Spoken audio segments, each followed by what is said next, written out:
Welcome, welcome everybody to our Rising Kings first official mastermind of 2026. We started a few minutes before, full disclosure. We got really excited, but I forgot to hit the record button. But that's why we're going to start now, and we're here to share all the blessings with you. King Carlos Del Rio, aka Charles of the River. I'm gonna pass it off to you to get started. This is really your child and all of our love child with you. So why don't you take it away, bro? Let's see. Let's go, bro. Let's go. Let's make some moves. I was thinking a great way to kick it off for the new year. I say we do a trophy case. Like we go around, and this is something that Alex and I do pretty often. Something that I've learned a couple of years back, and it's something that's helped me to center myself. And a trophy case, basically, especially for men, I think it's important to do this, where you slow down, you take some time, and you look at the wins you've had, and actually acknowledge them and take it a step further. Share with a friend and allow them to give you flowers for the trophy, and just create that space to celebrate each other. Sometimes we get soaked up in work and our struggle with and challenges that we don't slow down enough to do a trophy case. Like actually slow down and look at all the trophies we got and the wins that we've had. Whatever that might look like, life, business, whatever, family, it's just a great space to do that. So figured a great place to start would be there. Like we can all go around, share some wins, especially as we're starting the new year. And you kind of get the ball rolling. Who would like to go first? Who would like to go first? Can I get the ball rolling for us? Go ahead, Alex. Go ahead, brother. Yeah, thanks for the intro, gang, and thanks for putting up with my shenanigans. I apologize for nothing, and will continue to do so. Um, yeah, as Carlos said, this has been a really powerful activity, especially for the season that we're in, and I know that you guys are in too in your own way. It's a great way to slow down and acknowledge. I personally am a go, go, go person, and I sometimes forget to stop and smell the flowers. One of the big trophies for me is that I got through 2025. It was a very challenging year on all levels, and it it really showed me that my path is not normal. It's exceptional. And I have to do exceptional things to be on my path. And that became very evident last year. I was challenged mind, body, spirit on every single level. And what was really cool that came out of it is I realized who my old friends are, who are still my friends. And also, it helped me realize who my new friends are, who I've met over the last few years. And I've really found my team. So that's a huge trophy for me. And y'all are part of my team too. So that includes all of you. So I appreciate y'all showing up. That's my first trophy. And I think I'm going to need help putting that up on the trophy shelf by all you guys. It's a big one, guys. I'm not that strong. Oh, that's everyone, bro. For real. Come on. Come on. No, that's powerful, brother. That's powerful. And I know that a lot of people can relate with, a challenging 2025. I know a lot of people can relate, and 2026 for a lot of people, myself included, it does feel like a big trophy in and of itself. That we make it, we all made it this far. It's really amazing. So I love it, brother. It's a massive trophy, and thank you for being open, honest, and vulnerable. We appreciate it. Uh, let's see. Ken, you want to go next? I see you're muted, brother.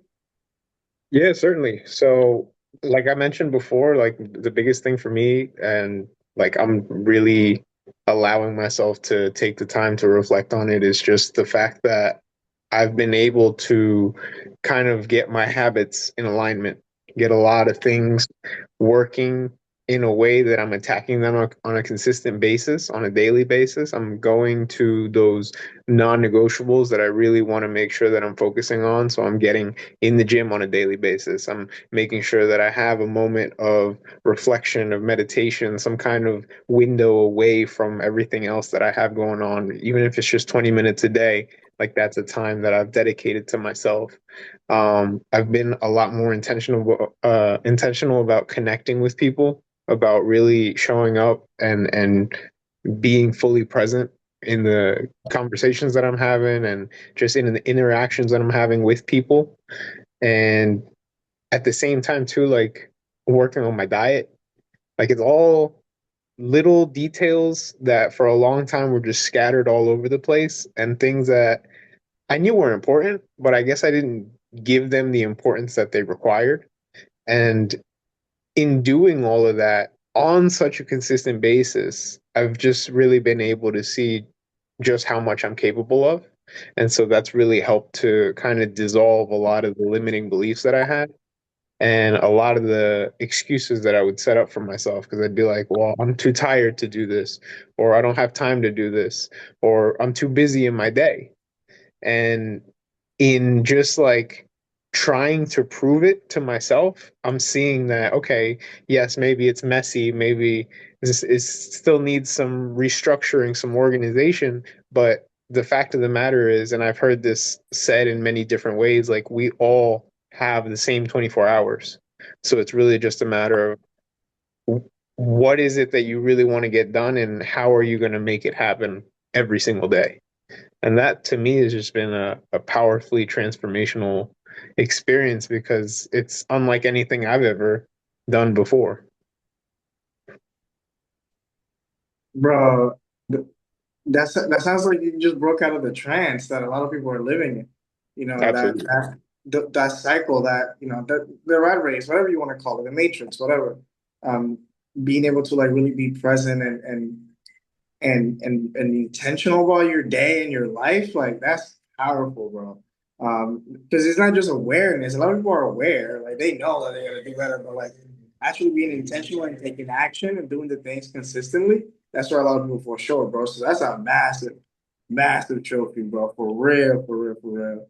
That's real. Go ahead, Alex. Go ahead. And I want to acknowledge the work that you put in last year. It's really evident, and it's especially evident from our last conversation that we had, where you joined me on my walk. Um, there's a new sense of clarity for you, and I noticed that you're not as much in your head, and you're in the actions phase, and you're bringing all those thoughts and that intellectual property that you have onto the court of life. And I guess encourage you keep doing it, man. Keep getting those reps in. You're a real smart guy. Keep putting it on the court, man, and do it shamelessly. Do it shamelessly and unapologetically, man. I feel the season that you're in, and sometimes we have to make people feel uncomfortable and separate ourselves by just being ourselves. So I got to give you a shout out for that, man. Keep up that good work. I appreciate it. It's real. That's real. I felt that one. That's real. Bro, thank you. Tom Brown, how about yourself, brother? Do you wanna share trophies with us? Yeah, sure thing. I mean, this beginning of 2026, obviously, is just, the continuation of the work that has been started who knows how many years ago. And obviously, something that is being like wrap up at the beginning of this year is priorities, like whenever you're, an entrepreneur and you have multiple projects going on, like l- actually letting die projects and actually focusing in the ones that are, more aligned with what you want. Obviously, what you want now, what you think that will align with your vision now. Like, and what I mean now, I mean like defining the now. If now for me it's 3 months, it could be that in next year now means a decade. But that and acknowledging the time frame that you're working, and sometimes we forget like the time frame that we're working for getting X amount of results. So sometimes we're like, oh, my now is today or this week of this year, and I'm doing this effort. I'm putting this time for the next 6 months. And sometimes you are like completely wrong. You're doing it for the next 20 years, but you have to be uh, aware of the cycles that this might take. If you are very optimistic of the results, or if you are planting trees that they will take 20 years, you have to be aware that it's going to take 20 years, not because you want to, it's because it's the natural cycle of this process that you're starting.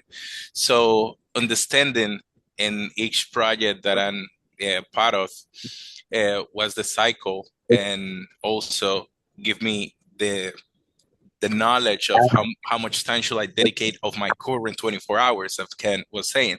Like, I know that this project, it's 20 years, 10 years, 3 years. Okay, so I need to dedicate from my 24 hours X amount of time to the one that is a long-term thing, and X amount of time to the things that needs to get done this week. So for me, that's one of the biggest wins of 2026 is like, okay, so this is gonna take approximately, regardless the input and the effort that I put into this work, around this amount of time.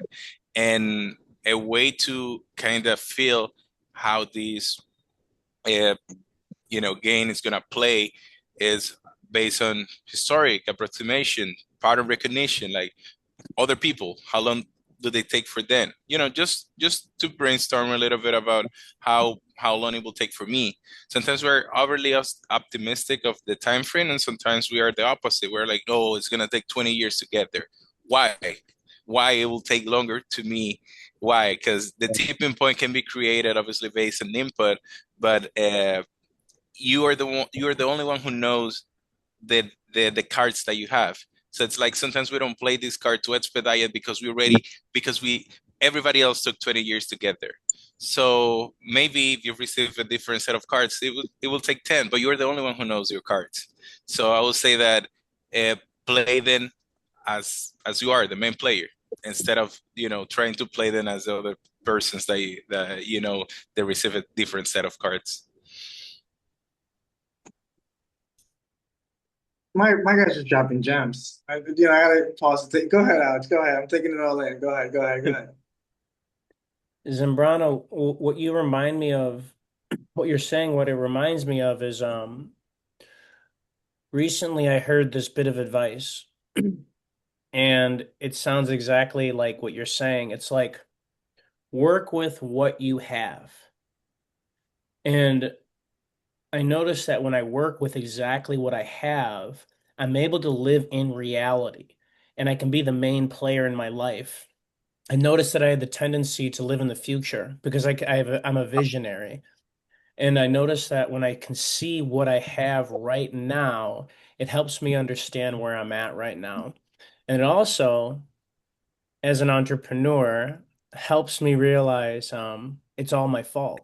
Everything in my life that I touch, all my actions, everything that I'm involved with, it's all my fault. All of it. It's just all my fault. And and this really helps me become the main character in my game, the game that I call my life. And that's been very freeing for me. And very liberating and very empowering. That's so good. And as I was hearing you talk, speak as a battle, I can sense how, for lack of better words, how dialed in you are, how focused, like a like a magnifying glass in the sun. Like you're instead of like allowing your energy to be dispersed into too many projects, like you're really dialed into like the things that actually matter to you now today. And it it's it's beautiful to see because at the end of the day, we don't see that often. A lot of people are really dispersing their energy. So the fact that you're leaning in and doing that, it's really powerful work. And yeah, I see your hand is up. Go ahead. Yeah, something that happens also is like, especially when you've done this for so long, imagine that you spend 5 years of your life having 10 projects and trying to push these 10 projects.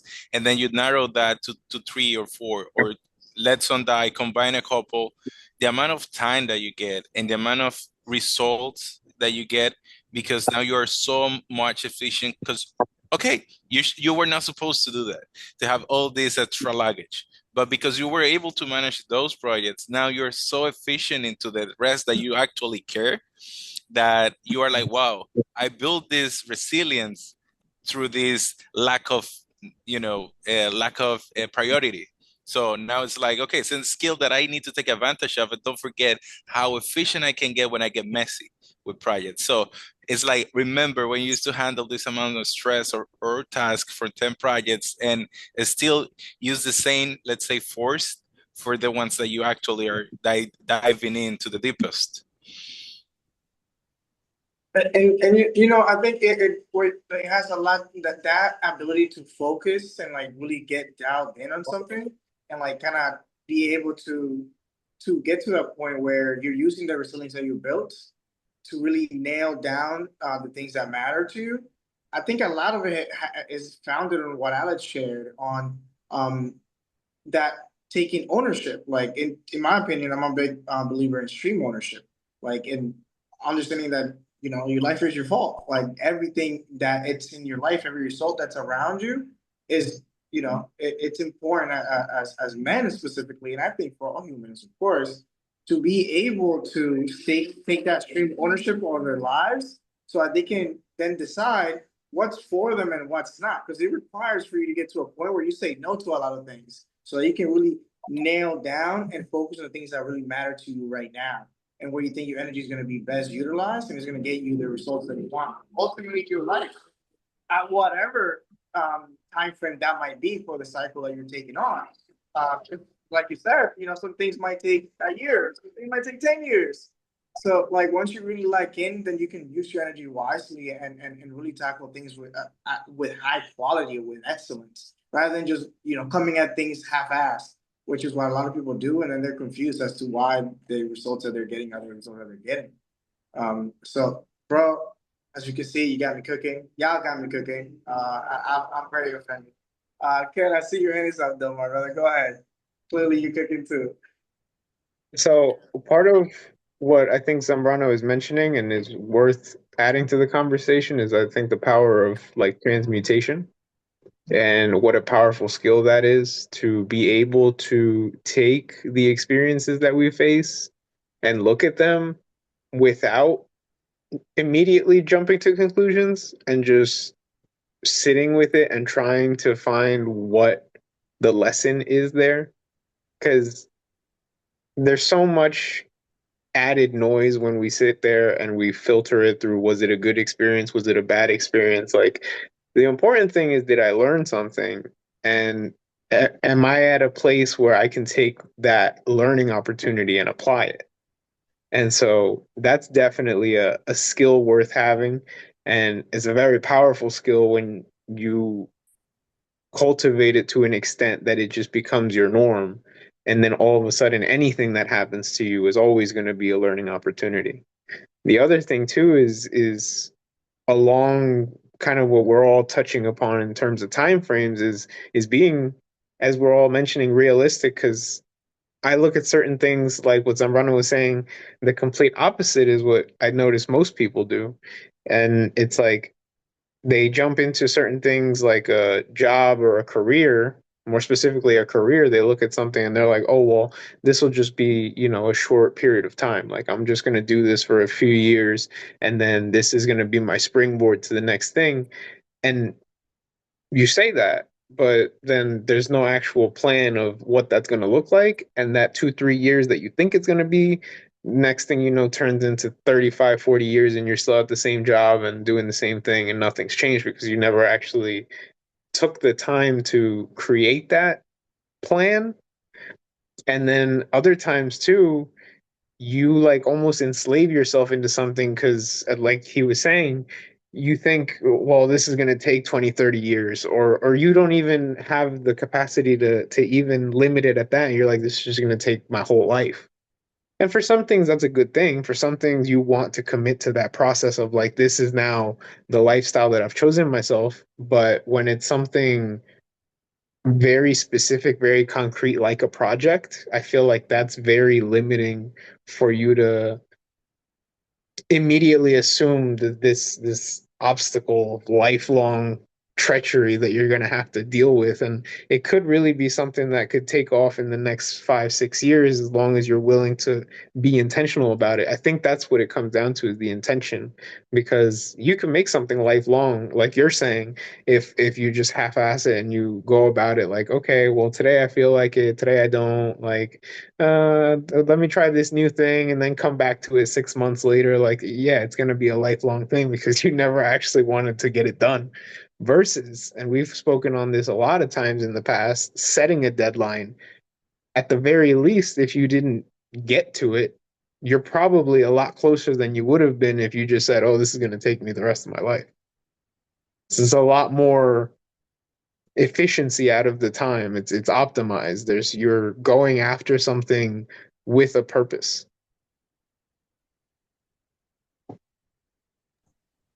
Ron, I'll let you go next. You got the ball rolling, so The- yeah, yeah. I noticed something. I just saw this talk, and they were talking about three ways to let's say to understand, let's say, approaches towards the business market in general business. Either uh, you work for you work for somebody and you get paid, and you sometimes will be aligned with their mission and vision, and that's fine. Or you work for free to an ex for in change to change knowledge with an expert. You start working and you're like, okay, I will learn from this successful person in my field of expertise, or the field that I want to be an expert. And then you do your own trial and error type of thing. So you got those three ways to get business knowledge, let's say. And I noticed something like for a very long period of time, at least 2 to 3 years, I was doing the three at the same time.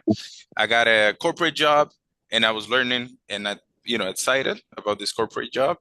I was also learning from my mentor, that is also my business partner, and at the same time, I was in another separate field, trying, trial and error and mistakes, and I noticed that I like that, you know, that I like the three of them, and if I got the time, I always will do the three of them. I love to find a person that can mentor me, and I hope to find mentors till I die. And I completely can work, for them for free to get the knowledge. Then I would love to always have a corporate consultancy client that I'm like, wow, this client is amazing. I would love to have these consultancy, even if it's a type of employee type of relationship. And still, I do want to have my own project where I do trial and error. Sometimes we are like, wow, you need to choose which of the three is the one that you want to make you happy. But like this, the information that you get from the three type of approaches to get this knowledge makes you learn faster. And if something that I appreciate is like, how can I apply one knowledge to the other one? Because in the corporate side, I won't be able to do this trial and error and pivot so fast as in my own project. And from the mentor, I will get a knowledge of years and years of expertise in a field. So if I would say that, for at least for my personality, acknowledging that I can do these three things forever, was key. Like, okay, I don't have to stop none of them. Because sometimes we think that we need to jump and be only solo entrepreneurs or only successful in a corporate environment, when you can actually do the three of them. But it's completely up to you. And pivot and just do two, do three, and then you can always come back to any of the three.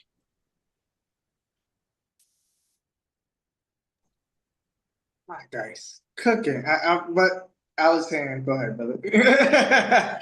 I've been patiently waiting for you young whippersnappers to finish up. I see you. I see your the paint on fire, bro. You're not low key. I see you. You're going good. It's like, woo. I see a solo smoke come up. Um, well, I'm glad that I waited because after hearing Zambrano say what he just said, I find that in our 20s, it's very important what you're doing. Like what you just said that you're doing is you're dabbling in all these different things. And I think that that's so important because what you can do is you can develop your skill set. You start to recognize that you have a skill for something and you're developing it in one avenue. Let's say it's consulting, okay? But then what you start to recognize is that these skills are transferable in different industries and different parts of your life, to being a father, to being a son, to being a friend, to being a business professional, to being an entrepreneur. And I think that that's really the key to leadership. It's being skillful in many different things, like the Miyamoto Musashi method. It's like you're good at everything, but at first it kind of seems like, wait, you're spreading yourself thin. Like that's not what I'm talking about. I'm talking about that you're able to take that skill of, we'll say, communication, and you're able to talk to your kid. You're able to talk to your wife. You're able to talk to your colleagues.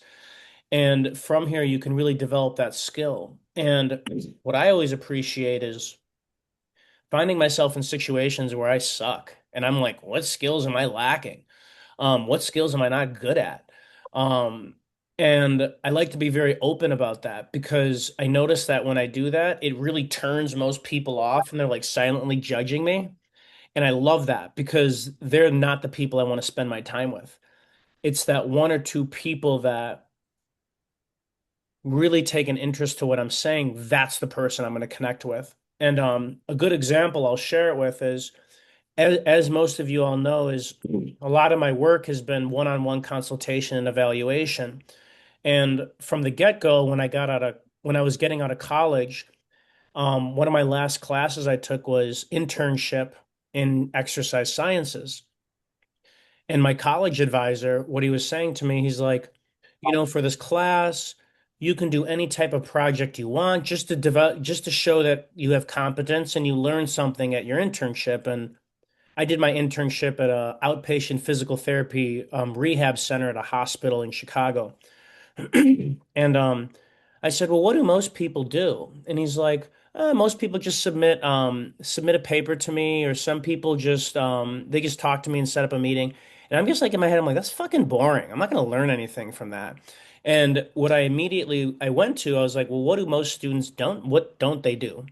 And he's like, most students don't do presentations. I'm like, I want to do that. He's like, are you sure? I'm like, yeah, I want to do a presentation in front of all the exercise science majors, all the athletic training majors, all the physical education majors. And his eyes like opened up. He's like, okay. And I remember, guys, like this was my first big presentation. This was 15 years ago. And oh my God, I fucking sucked. I said like 300 times. Like 300 times, guys. And like I make sure to make eye contact with people. And I said a million times. And I was so fucking nervous the whole time. And afterwards, I asked like 10 people, like, how'd I do? And then seven of them like, oh, you did great. I learned so much, blah, blah, blah. I'm like, okay, whatever. The psychopath in me is like, okay, that's great information, whatever. I don't learn anything from that. So then I went up to my brother who was in the presentation. I'm like, how did I do? He's like, you did all right, but you said too much. I'm like, thank you. Just right to it. Like you said like 300 times, bro. Like you need to sharpen that shit. And what I wanted to develop was my skill of presentation and keynote speaking because I've always had this fear of it. I've had a huge fear of getting in front of people because I had an old story that I was an introvert and I just like to stick to myself and I had my small group of friends. But I'm like, fuck that. Like, I want to develop these skills because if I'm going to do personal training, I want to really be able to talk to people and listen to people and also accept feedback so that I can keep delivering in a better way to people. And I want to really make sure that it lands and it makes an impact. And so I started developing that skill, and here we are 15 years later, on these masterminds communicating. And I learned so much just from that one experience of presenting in front of like 100 people. Um, so you're really onto something, man. And I think that in our 20s, I'm a firm believer that it's very helpful to put yourself in situations where you're gonna suck, you're not gonna do very good, but you get that feedback in your 20s so that you can really refine and sharpen your sword and you can become a true professional.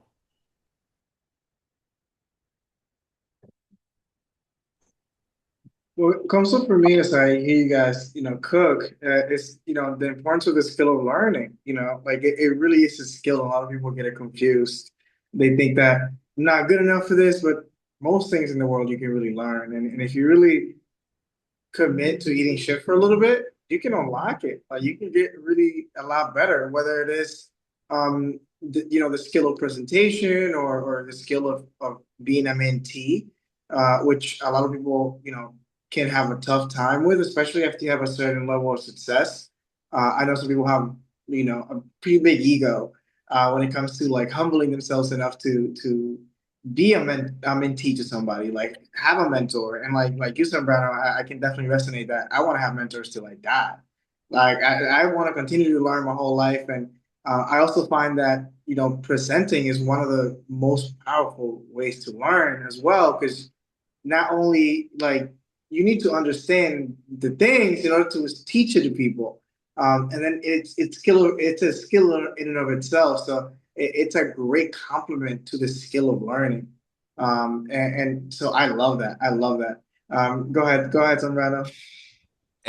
You don't know what you don't know. One of my business partners always said, like, can you check this workflow that I make? Because I don't know what I don't know. And that's something that is very interesting also when it comes to learning skills. Like, have you explored your skills enough to know which one you're good at or not? Like, how many, presentations? How many? One, two, drawing, speaking in public, there's a different animal. Cold calling, uh, door-to-door sales, even just for the sake to know how you feel, improve yourself. How much can you improve from one iteration to the other one? When you do the first call, the second, the third, and then the 100, the presentation, the second, the first, and then as a commercial, you know, I reach a point when I'm always telling my wife, "Oh, I wish I felt something. I wish I felt nervous in the presentation. I wish I no." And then you start looking for these wins, and then you're like impact. And then I was having a conversation with Alex the other day, like, what's the biggest impact that I can create in my field? So okay, and then it's like after that, always will be a new one. But then you put the bar so high to see if you can achieve it and feel something, even if you get disappointed after you've done it, like events. Like I've done a lot of different stuff that I never thought about doing. And after a while, all of them looks like, let's say, standard. It's like it comes with the job. And it's up to us to seek for the ones that bring fulfillment most of the time. Maybe not all the time, but most of the time. Because at the end of the day, if you do it every day, even though it will be valuable, it will be the norm. Our brains get so accustomed to winning, losing, changing. So it's up to you which of these mental traits or mental path you want to follow. Sometimes we're too rigid. Okay, so you will learn the good or the bad way to not to be rigid. It's up to you. I only work in my preferred office with my desk. Go to a cafe one day or two, and who knows what happens. You might learn that you can do one thing for one kind of job and the other for creative one, and you get out of a mental block. So if you don't know yourself enough to know what you have to do at the right timing, you will struggle to remove the blockers in your own process. So I'm all about like people have to explore skills and their own way they think, and if they actually want to change their behavior, because sometimes we want to change behavior and sometimes we want to keep the good ones, and sometimes you have to relearn, and that happens a lot, like this relearning. In my case, like, wow, I'm very patient. I need to start saying no. Like when you're not, you don't, you come from, I'm not listening to anyone. Then you are like, I'm over listening to people. I need to learn that to stop. And then you kind of, bounce till you find like the perfect spot. And then you're assertive. Oh, in this specific conversation, I need to be a listener. And the other one has to be the speaker, so you can perform. It's at the end of the day, all we are performing for our families, friends, employees, or even and society in general. So what's the performance that we need to provide? Because some people provide what the society needs, and some people will do what they want, and both of them are perfectly okay. Bro, oh my God. Um, as I hear you talk, like have you guys heard of the hierarchy of competence? Oh, I love it. I love it. I love it. So, um, the hierarchy of competence there is four levels to it. There's unconscious incompetence. You don't know that you don't know. Then and that's fine. That's like bliss. Low key, like it's bliss. It's great. You're like, I don't even know that. I don't know that.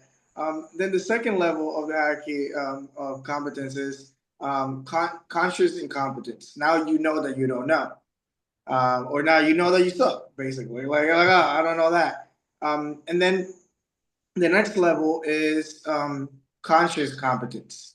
So basically you know that you know. So basically you're able to be aware to do something. Like, for example, you're able to do something, but you got to be conscious about it. You got to like be mindful and there and like put a lot of effort kind of into it. But you know that you can do it. You're conscious that like if I said go run those 2 miles, you can run. Like you're consciously competent.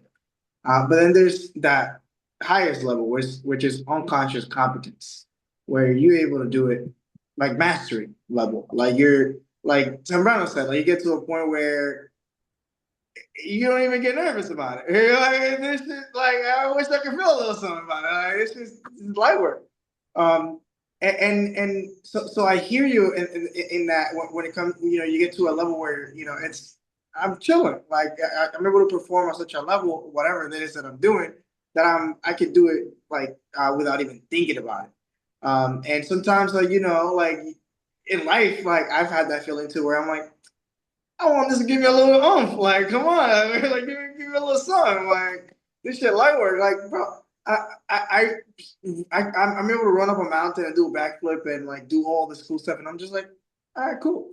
I'm chilling. Like, like on top of a mountain, 6,000 feet up in the air, all this stuff, and I'm like able to be like upside down, land perfectly, no pain, do whatever. And sometimes I'm just like, come on, like give me a little rush. Like I did all this work. I did all this work. But yeah, it's really that those levels, and I think a lot of people really get stuck in the second level of conscious incompetence. Not like you know that you suck. Like now you know you're not able to do that thing, and it hurts because you're like fuck, I suck. Like I can't do the thing. But once you allow yourself to go through those feelings and really step into getting the reps necessary to bridge that gap from unconscious from conscious incompetence to conscious competence, like where you can actually do the thing, even if it takes some mental and physical energy. Like it's really liberating because with more reps and with more receipts, you'll eventually get to a point where you master it, and you don't even have to think about it. You don't even have to think about it. It just comes natural to you. You can just get into flow and just get stuff done or whatever that you're looking to master.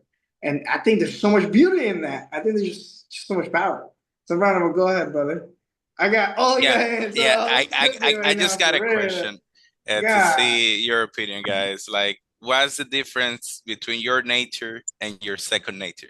Sometimes you know that you said like, "Oh, that's part of my nature. I'm kind," or "I'm good at this. That's part of my nature." And then some stuff we say, "Oh, it had become my second nature."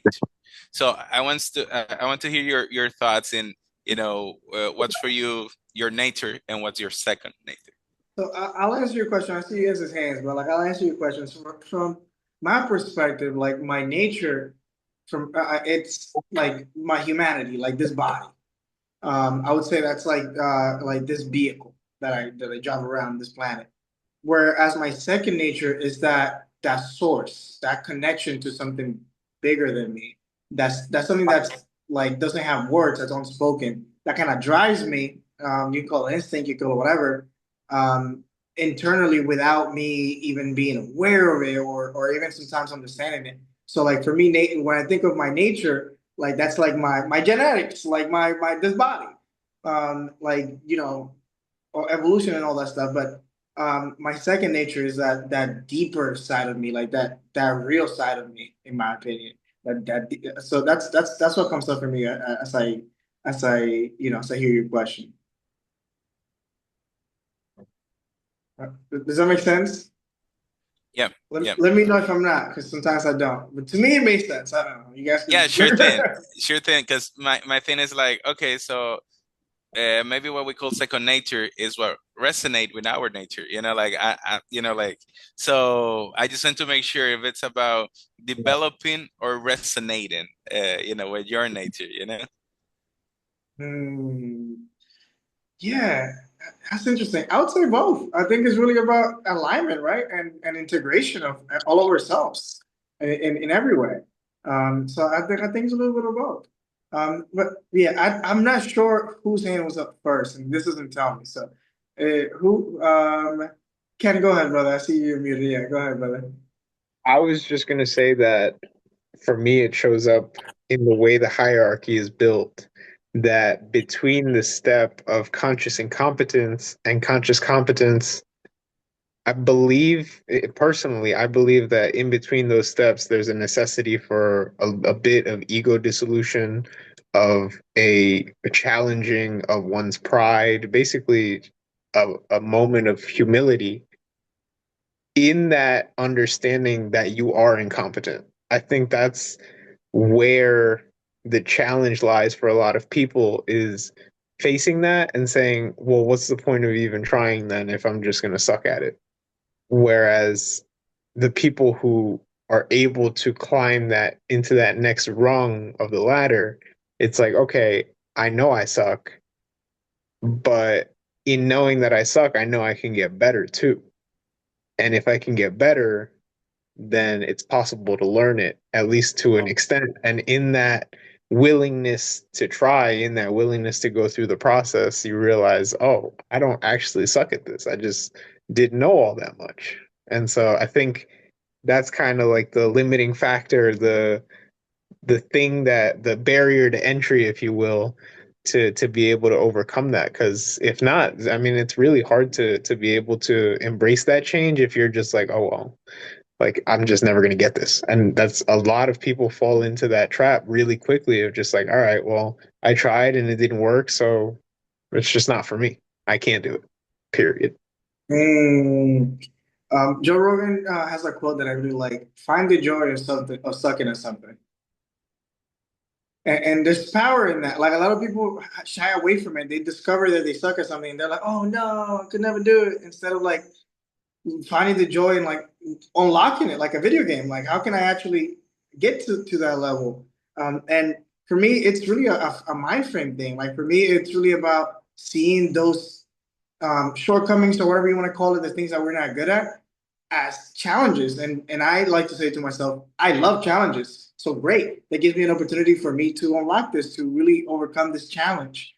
And some people like, they have a really rough relationship with challenges. They see them as like a bad thing or a problem or whatever. When in reality, they're a beautiful thing. Like every time that I see somebody doing something that I want to do, and like I remind myself like, oh, that's a that looks challenging.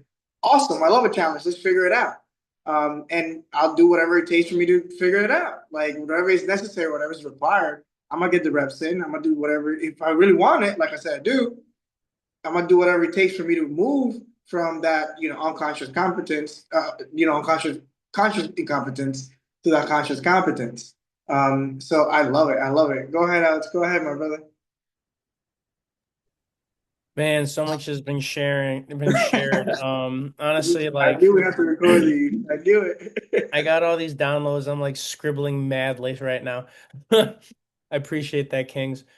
Well, when it comes to first nature and second nature, what shows up for me is first nature is what you came in with, like kind of like what you were saying, Carlos, like your blueprint. Um, the proclivities, the tendencies, all those things. And what I find to be second nature are the gaps that will help us integrate and become a whole human being. And I keep thinking about what you were saying about reps and like what you don't know that you don't know. And when you start to bring what you don't know into what you don't know that you don't know into the conscious, that starts to develop that second nature. And that's why we have to get so many reps because it doesn't come naturally to us. Like for example, like for me, part of my nature was and is feeling people on a deep level and reading their energy. I remember doing it at 6 years old. I remember I remember this so distinctively. I remember walking up to one of my childhood friends and like I could see that he was upset, but he wasn't really visibly showing it, but I could feel it like coming off of his chest. And I remember this was at recess, and I just go up to him and sit next to him unapologetically. I'm like, and I just remember saying like, "I'm here for you." And I remember him looking at me like saying like, "What the fuck?" Like I'm just like, "I'm here for you." And like that's all I said. And like his eyes got really bulged and then like he got all weirded out, but then he started like calming into it and like started talking about kids things. Like I don't remember, but I just remember so distinctively saying that and it felt like it was like a direct message from God. That's like one of my first natures. Now, my second nature skill that I've really had to develop is patience. I have very little patience. And it's something that I've very much had to work through. Because for me, like I see things as they are, and like I'm 20 steps ahead. For a lot of my life, I've always been like, why can't they see it? What the blah, blah, blah, blah, blah. And then just like get really impatient and like intolerant of like where they're at, of their incompetence or what have you. So I find that the things that become second nature are really our shortcomings that we can develop, and then kind of convert them into our first nature. And I think that that's what a parent or a coach or a friend or a brother is all about is um, developing those skills and then being able to share them with people. Because that's how we develop them, right? Because we don't know what we don't know. And if we're all by ourselves, thinking about it ourselves, we're never going to figure out what we don't know. That takes other people. It takes open honesty and vulnerability. And it takes sucking and getting out there and like trying it and looking stupid. So that's what shows up for me for first and second nature.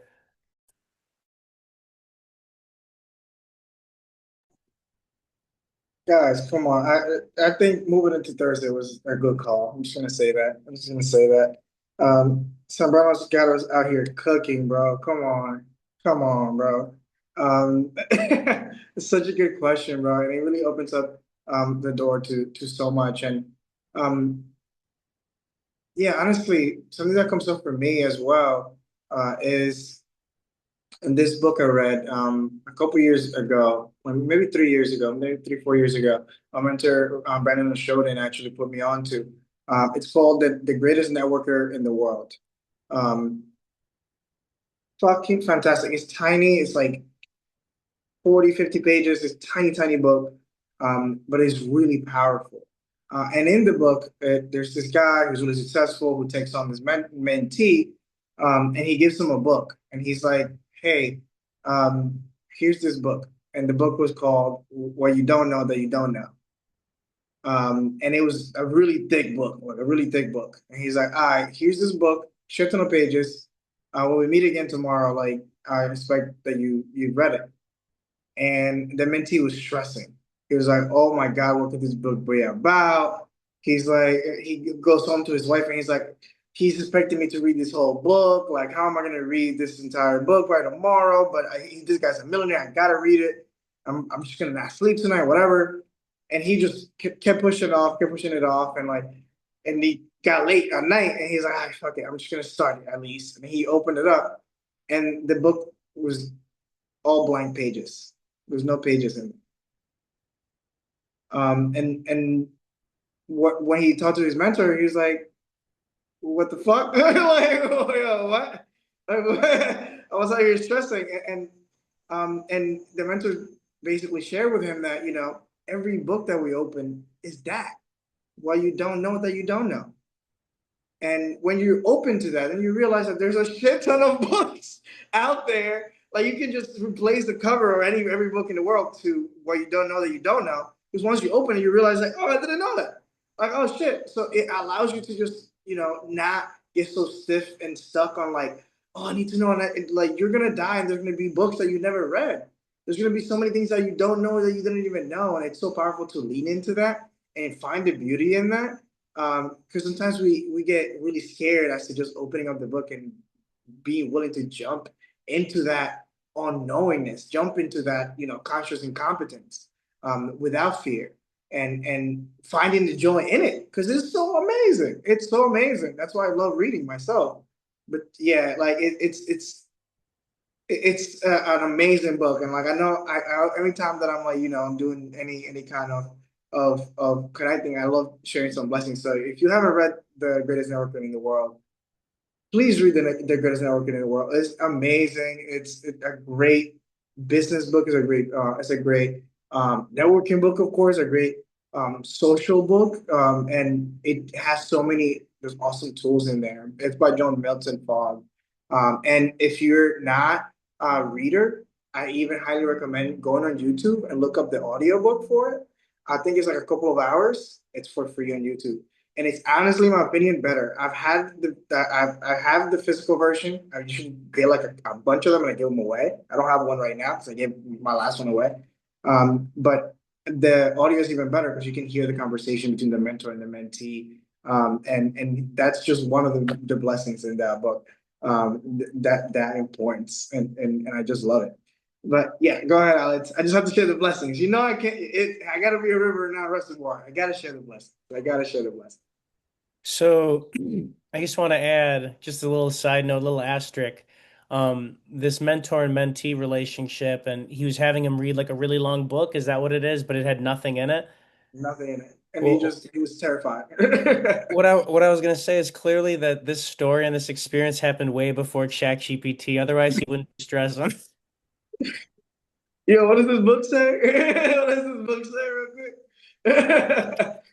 No, but it's it's so funny because like all joking aside, for me, I can really relate to that. And I was talking to Zambrano about this.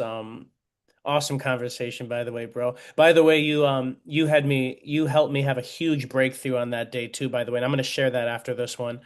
For me, guys, it's never been an issue to keep going and to complete and all these things. For me, sometimes it's really hard to get off the starting block. And my tendency was is I took on too much. So then like deep down internally, like I don't want to waste my energy and spread myself too thin. And that's actually a big breakthrough that I've had this year. And part of that leads me to this next breakthrough that I had with Zambrano. We talked and we talked early morning on Sunday, and I was supposed to go to jujitsu class, and I was like, okay, I'll talk to Zambrano for 30 minutes, and then I'll jump into jujitsu class. And then like as him and I are talking, I'm just like, you're not supposed to go to jujitsu class. Like you're just not supposed to. And like every part of me was fighting it. It's just like, go to jujitsu class, go to jujitsu class. And it's just like, nah, bro, like you're not supposed to go to jujitsu class. You're gonna burn yourself out. You're gonna hurt yourself. And like you're gonna get into the overtraining. Like that was my breakthrough. Because I push and I push and I push. And it turned out to be so fantastic because by the time our talk ended, we talked for like an hour, hour and a half. It was really fascinating because if I was in jujitsu class, even if I went to the second class, I would have missed the call from one of my friends, and I hadn't talked to her in I don't know how long, and she's been going through it. And I proceeded to have another hour and a half conversation with her, and I would have missed that call. And it's hard to track her down. So like, talk about being present and not knowing what I don't know, and just being okay with it, and sitting there and just being with it. It was such a blessing on Sunday in the Rising. Um, so just like Carlos says, got to share the blessings, got to share my stories. Every opportunity I get to share my stories, I share them so that you guys can learn something. And, hopefully you guys can come back and teach me something too, because that's what y'all have been doing for me, for the past year and a half since we've all known each other. So good. And this is exactly why I love trophy cases.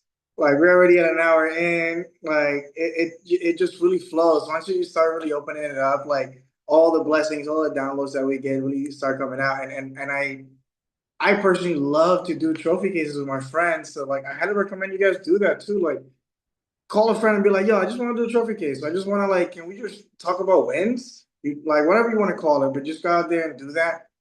It's so powerful, and you'll see like how it opens up your world, and also gets a lot of people out of like a negative vibration.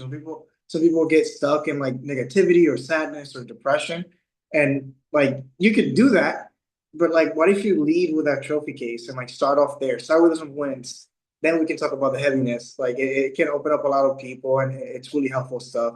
And I do it by myself too. Like I love on the weekend just sitting with myself outside and like literally having a little coffee and just having a trophy case with myself. Like, what am I proud of this week? What went well? Like, what's good?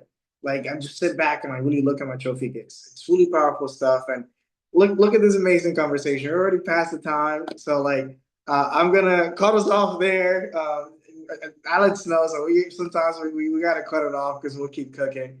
And we'll be we'll be doing this again next week. It's really powerful stuff. So I appreciate you guys jumping on. I love all of you guys. You guys are so inspiring and share so much wisdom. It's incredibly humbling, incredibly inspiring, and I feel honored that I get to share space with you guys. But I see how it's go ahead, my brother. Um, as we wrap up this call, if you guys could stay on a moment, I'm gonna cut the recording, but if you guys can stay on just for one moment, I'd really appreciate it. We'll see you guys next time for the next mastermind, huh? I love it.